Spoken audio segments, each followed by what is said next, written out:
there, and welcome back to some more Forza Horizon 4. Today, we are doing another edition of Silly Car Showdown. Yeah, that's a name you haven't heard in a while. Yeah, this is a series I used to run here on Horizon 4, and after 70 episodes, we stopped doing it rather all of a sudden. Namely because we both got kind of tired, me and Azza, who had to run this simultaneously. But it's back for a short little run, and the reason it's back is, well, the car you see in front of you, the Rover SD1. This game, since we last did Silly Car Showdown a good couple of months ago, has seen quite a few content additions, and some of them are interesting enough to run actual Silly Car Showdown episodes on, and this was the catalyst for all of this, the Rover SD1. As soon as I saw this car come back to the game, I knew we had to revive this series for at least one more build. We are going to do more than one, but yeah, this was the car that sort of started it all for us, because the Rover SD1 is a very magical, very British vehicle. Essentially, this was British Leyland's finest hour gone horribly, horribly, horribly wrong. The SD1 had a chance to be an absolute revolution. It had a lovely V8 engine, it looked fantastic, basically a Ferrari Daytona body, it had everything going for it. But 1970 British Leyland ruined everything by making it, well, horribly unreliable. There is thousands of stories about how badly built these cars were, and yeah, it's a bit of a shame really, because yeah, the SD1, quite a nice looking car, you can see all the wood, love a good Rover, and yeah, this is certainly, well, it's not the most Rover ever. Rover would go on to be known for rather dreary cars for people with ears that are way too big, but you know, back in the day, when they were pioneers, they were making this. Again, British Leyland's finest hour gone horribly, horribly wrong. Speaking of going horribly, horribly wrong, I guess we better go ahead and upgrade this thing and see what happens. So, the stock engine is the 3.5 litre Buick V8 that British Leyland gods use. Actually, not that bad an engine, 7.8 seconds to 60. That's actually pretty quick. This one's got the 5-speed manual. A lot of these were 3-speed automatic, but yeah, either way, we're going to throw away that engine. We have the choice of a 6.2 litre V8 General Motors engine, the Turbo Rally, which is interesting, a 5.2 litre V12 out of a Lamborghini Countach, and the Racing Trophy Truck engine. I'm thinking Lamborghini V12 will go all exotic and very European on this one. We will turbocharge it because the supercharger is pretty useless. As usual with this series, no Forza Aero is allowed on the car, which is a shame because the wing's ridiculous. But yeah, no, we are not going to allow any of that stuff. We will, of course, put it on race tyres. For those of you who don't remember Silly Car Showdown, essentially we go ahead and stick an engine in a car, fully upgrade it, and see what it does around a snowy course that we've got set up in Edinburgh. Again, if you haven't seen the series, there is... I'll make an actual playlist for it. I think I lumped most of this into my Horizon 4 random videos, but I'll make an actual Silly Car Showdown playlist so you can go ahead and watch it from the start if you so desire. Or, you know, if you've already seen a fair few of these episodes and want to rewatch it to refresh your memory, then yeah, there you go. Either way, we're actually getting PI relatively okay in this, got it up to S-Class. I'm not expecting this to go much, it's probably going to stay in S1 class, to be honest with you. Tyres were reasonably big though, 295s on the rear are actually pretty good, 265s on the front aren't bad either. So we should actually be doing pretty alright. Power-wise, we're not going to be looking at anything too higher powered, but we should be looking relatively okay. 73 horsepower from the twin-turbo setup, 46 from the intercooler, another 4 horsepower from oil and cooling. Stick the flywheel on it, and we will now, because we've lowered the suspension, start playing around with the track width, just to make sure we can get as much of this as possible without the car looking stupid. Maximum does look a little bit too far out. I guess that's fine. I don't know, I'm not very good at gauging this stuff. And max on the rear actually looks okay as well. So, S1861, that front does look slightly ridiculous, but we'll leave it for now. 757 horsepower, 555 foot-pound torque, 2,904 pounds of weight, 3.9 seconds 60, top speed of 219 miles an hour. Actually not that bad statistically. I don't think he's going to go shoot to the top of our leaderboard, go challenge that Elise GT1 or anything like that. But it should be a pretty nice car to drive. we'll see what happens when we get to Edinburgh. Apparently the cars don't go quite as well as they used to. Anyways, we are here on our Edinburgh course, our custom Edinburgh track, with our Rover SD1 ready to set 5 laps to see what the best time it can possibly set is. Our current leader is a Lotus Elisa GT1 and has been for a long time, set a time of a 1:31.226. The Rover SD1 is rather unlikely to beat that. But we'll see what effort it puts forth. It might turn out to be quite good. We're also going to see how well I remember my own track. While I drove around this thing hundreds of times, hundreds of probably thousands of times in the end of it, I still haven't driven around it for a good couple of months, so trying to remember how this works is going to be fun. We of course used this track before Rivals was a thing.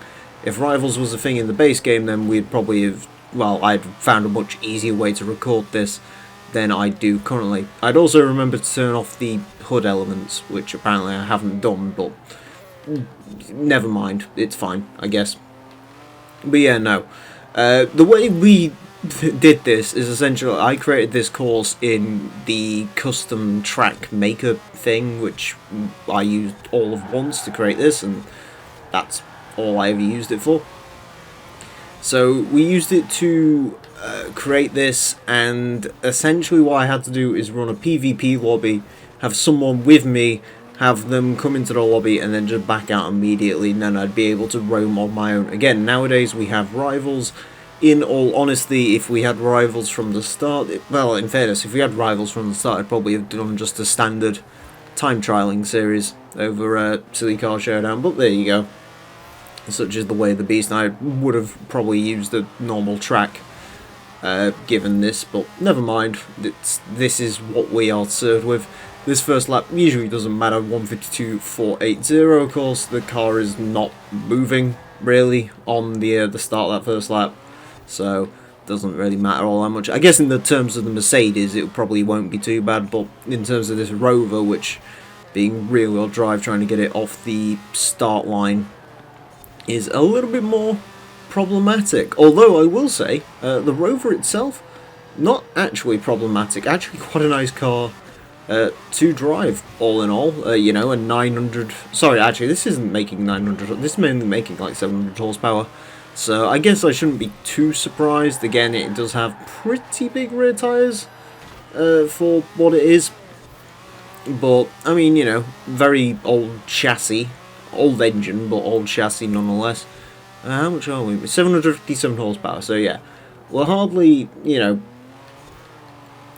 making a huge amount of power, but again, to put 700 horsepower through an old Rover which stock had under 200 horsepower, yeah, it's kind of crazy. And this was the most powerful version of the SD1 as well, the Vitesse model with the wood and yeah, the 5-speed manual which we saw earlier on.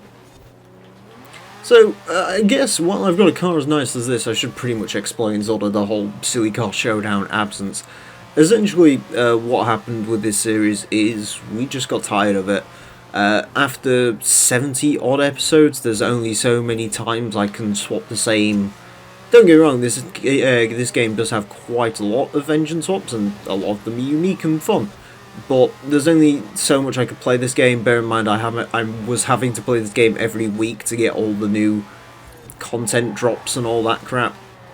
And in the end, I just couldn't do it anymore. We got tired. There was actually 4 episodes of this that we actually had already recorded, but in the end... Well, sorry, yeah, no. I recorded 4 builds. I think we had in total 3 driving around episodes which never came out. And then there was like 3 others that just... I'd never actually recorded the driving part for, so... There was a lost time. Can't really remember what cars they were. I can't remember them being anything hugely exciting. Of course, the last car we ended off with was hardly exciting, the FD RX-7 with the LS swap, so, you know, hopefully here we can give this series a little bit more of a better send-off. When I say send-off, what the current plan is we have a sort of run of 5 episodes which are coming out. I'm going to be building 5 cars, including this one, so we'll essentially end off at episode 75. However, that was actually another Rover, come to think of it. However, I didn't miss that, did I? No, I didn't. I have no idea how I managed to get through that checkpoint, but apparently I did. That section really is quite a twat, especially in cars that weigh a little bit more or a little bit bigger like this Rover. Again, it's not a small car, the SD1, so trying to fit it through there. Very, what's the word I'm looking for? Sketchy. Sketchy, yeah. So yeah, we're going to go a run of about another 5 episodes, and then I guess we'll just occasionally come back to this episode if something, or come back to this series if something really interesting gets added.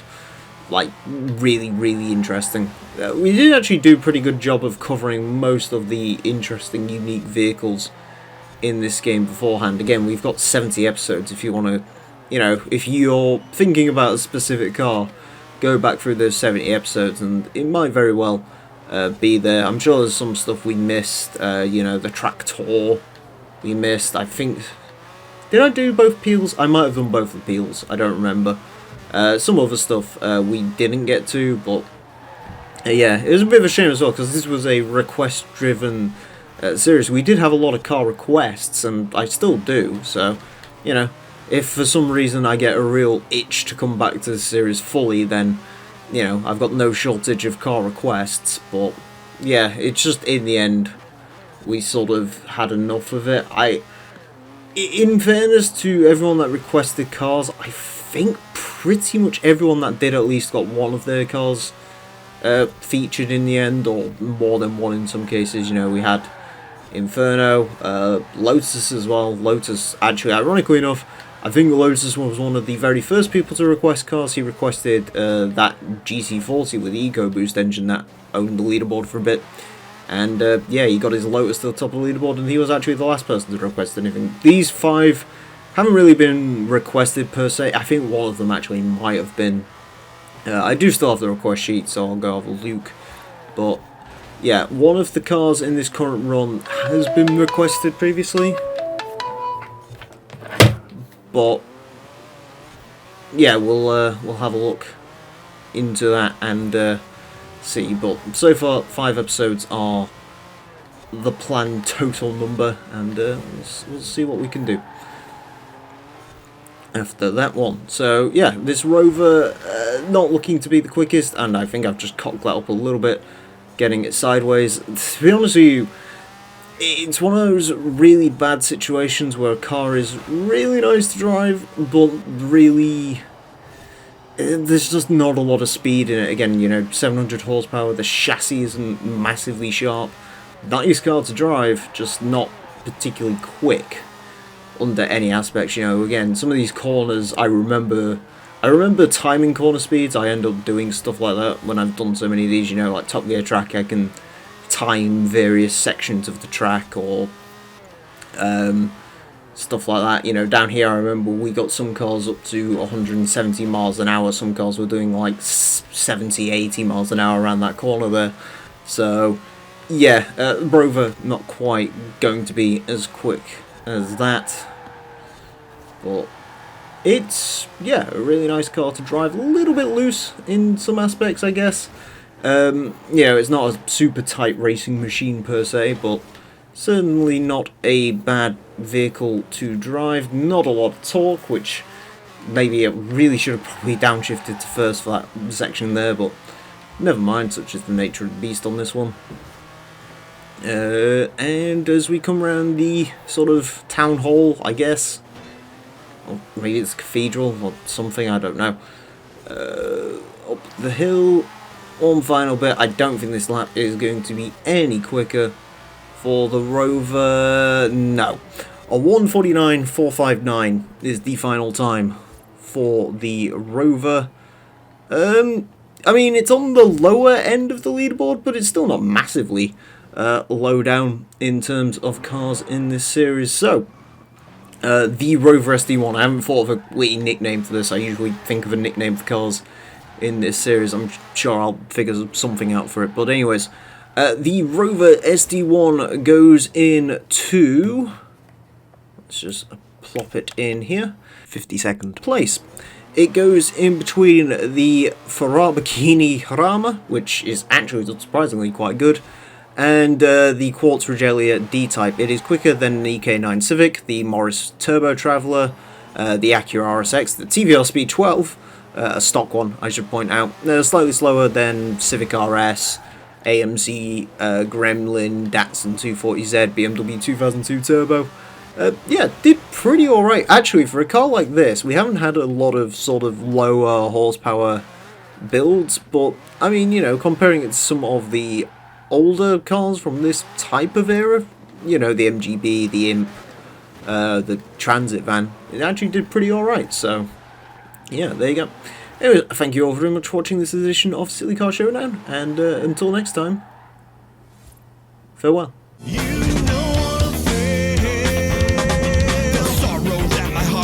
Knowing just where my hopes and dreams are going, I'll only you